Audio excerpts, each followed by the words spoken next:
The sea of undead in front of us was growing larger, their fists pummeling on the screen. The door to the back was no better than numbers banging against the door. Panic ran through my head. There was no way out. We couldn't get out. I sat down on a table. John put his backpack on the ground and started rummaging through it, as I stared out the screen. I looked around for something we could use. Nutty ideas ran through my head, but one jumped out. John was following my train of thought. I grabbed a microwave on the opposite table and found an extension cord and plugged it in. John pulled out a small container of petrol. We then proceeded to put any flammable medical item we could find inside along with a scalpel to spark. John pulled a small oxygen cylinder next to the counter and I carried the microwave. Okay, on the count of 3 lift the screen, chuck the microwave and the oxygen tank, duck, cross your fingers and have a little cry, I said. Sounds like a plan. John groaned, lifting up the cylinder.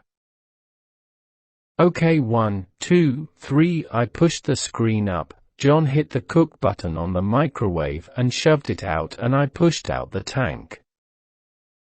I tried to pull the screen back down, but a couple of creatures were spread-eagled on the counter. I pulled it down as far as it would go and me and John ducked down. Think it will work? I asked. Well, if not, we are utterly fucked. What setting did you put it on? Popcorn. There's a joke in there, I know. An explosion interrupted me. Although we were ducked behind the counter, we felt the shockwave pass over us and saw a flash of fire and flying glass. As soon as it faded, we stood up and leaped over. The sea that was there before was not completely destroyed by any means, but it had taken off limbs and floored them, allowing us to run through. The way towards the main entrance was still choked with dead, so we went straight, which was still not much better. I grabbed a cleaning trolley and pushed it in front of me straight into their midst.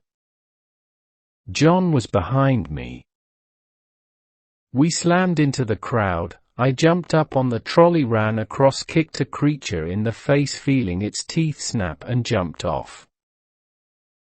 The route ahead of us was clearer. We closed a set of double doors and put a nearby chair through the handle, slowing the dead at least for a little while. We stopped to catch our breath. Which way is it? Back the way we came, but I don't think our buddies will let us through. The only other way is to go down 2 floors and head out the loading bay. Something snapped, not the door we blocked, but the door in between me and John. Dead spilled out. We both backed up. John was near the stairs and the way out, but between me and him a dozen undead, their eyes locked on me. John moved forward to attack. No, don't. I know the hospital. I will find a way out. John looked like he wanted to say something before he could. I shouted to make myself heard over the dead.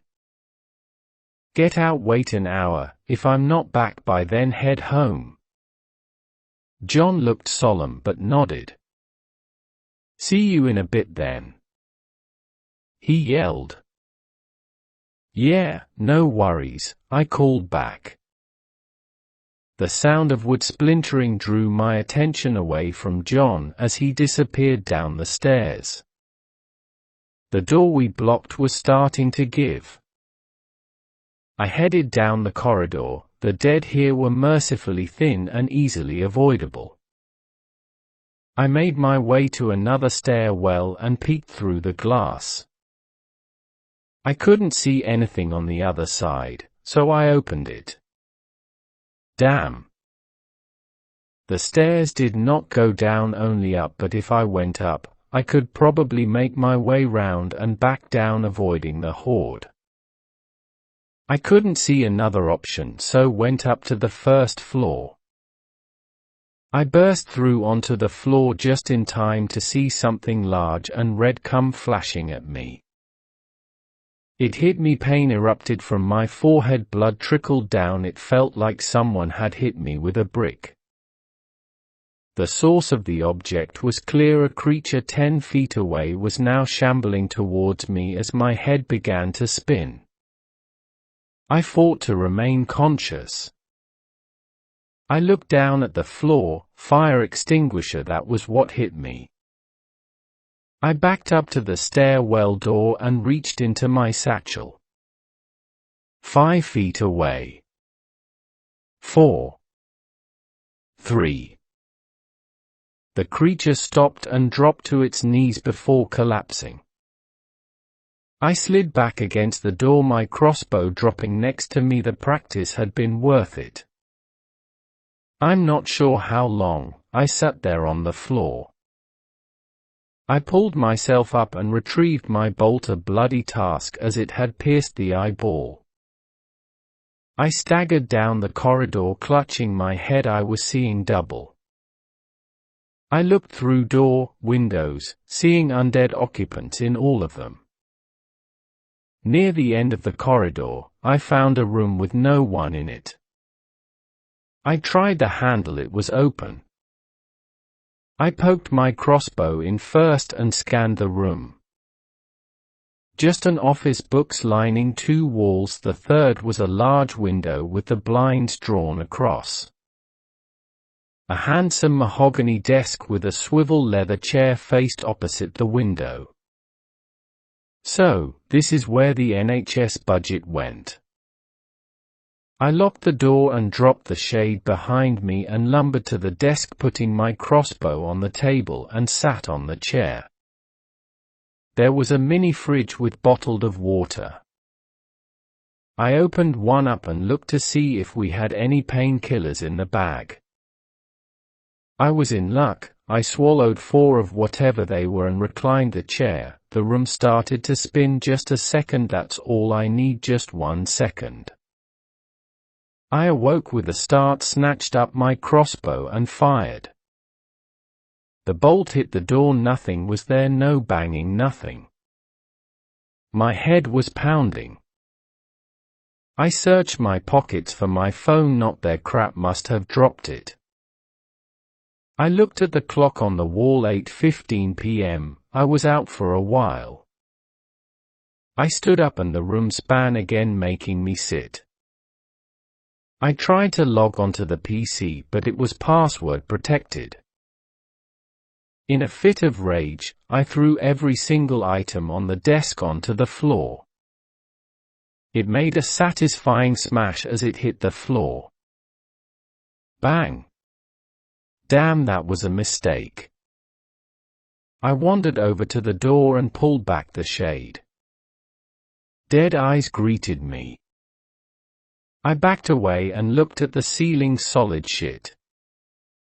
I ran over to the wall window, a 25-foot drop on a dark night greeted me.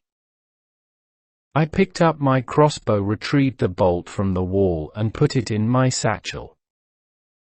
I walked back to the window, extended the baton and hit the window. It took a few hits before I had a large enough hole to climb through. OK, I can do this, I have done it in video games a million times. Oh crap, I'm going to die. I never liked heights. I got vertigo looking out of the hospital window sometimes on a normal workday, let alone throwing myself out of one. The door splintered and I jumped. As I fell, the rules for surviving a high drop ran through my head, knowledge I had gained when I was bored one night. Land on the balls of your feet, lean forward and roll, protect your head, all good advice, but organizing that as you are falling is hard. The ground rose to greet me and I hit it, rolling on impact. I landed flat on my back, winded.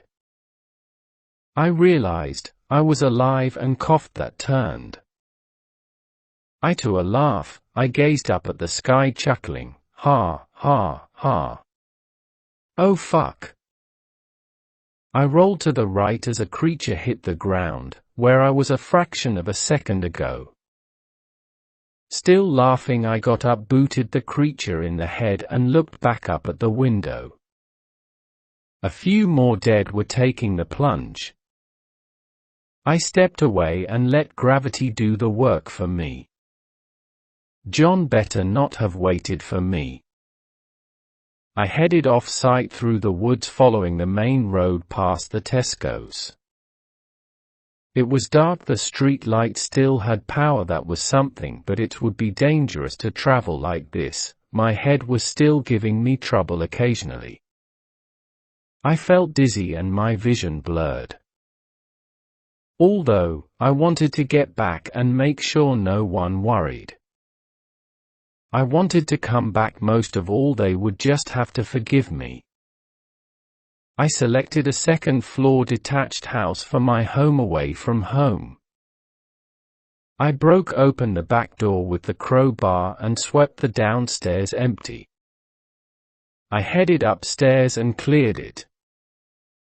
One door left. I knocked, no response.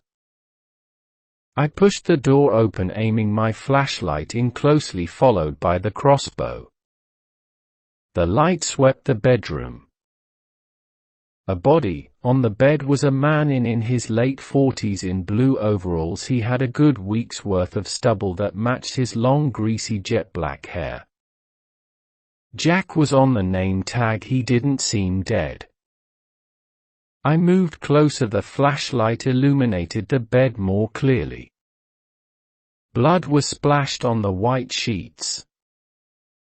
I backed off and stuck my head under the bed. Nothing there. I sat back up and looked closer.